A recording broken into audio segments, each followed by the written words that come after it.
ہے۔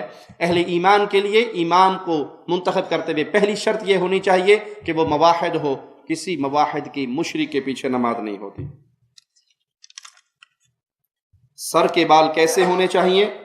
رسول اللہ صلی اللہ علیہ وسلم کی مبارک زلفوں کا ذکر احادیث میں آتا ہے، وہ کان کی لو کے برابر ہوتی، اور بعض روایات میں کندھوں پہ پڑنے کا بھی ذکر آتا ہے۔ آپ صلی اللہ علیہ وسلم نے بال رکھے، بال کاٹے، چھوٹے بھی کیے، لیکن حکم دیا کہ بالوں کو جب کاٹا جائے تو پورے سر کے برابر بال کاٹے جائیں، پورے سر کے برابر۔ اپنے بڑے رکھنے ہیں تب بھی پورے سر کے برابر ہوں، کاٹنے ہیں تب بھی پورے سر کے برابر ہو۔ جو ہمارے ہاں حلاق کی دکان پہ کٹنگ کے ماڈل لگے ہوئے ہوتے ہیں، وہ کفار کی تقلید کرتے ہوئے، کفار کو دیکھتے ہوئے سر کا حلیہ بنایا جاتا ہے، جس سے رسول اللہ صلی اللہ علیہ وسلم نے منع کیا۔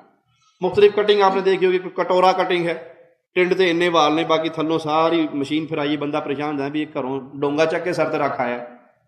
وہ کفار کی تقلید ہے، وہ اندھی تقلید ہے۔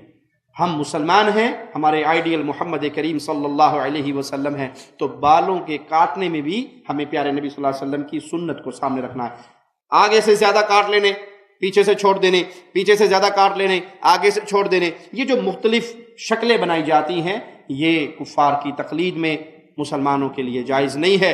پیارے نبی صلی اللہ علیہ وسلم کا فرمان ہے، من تشبہ بقوم فہو منہم، جو جس قوم کی مشابہت اختیار کرتا ہے وہ انہی میں سے اٹھایا جائے گا۔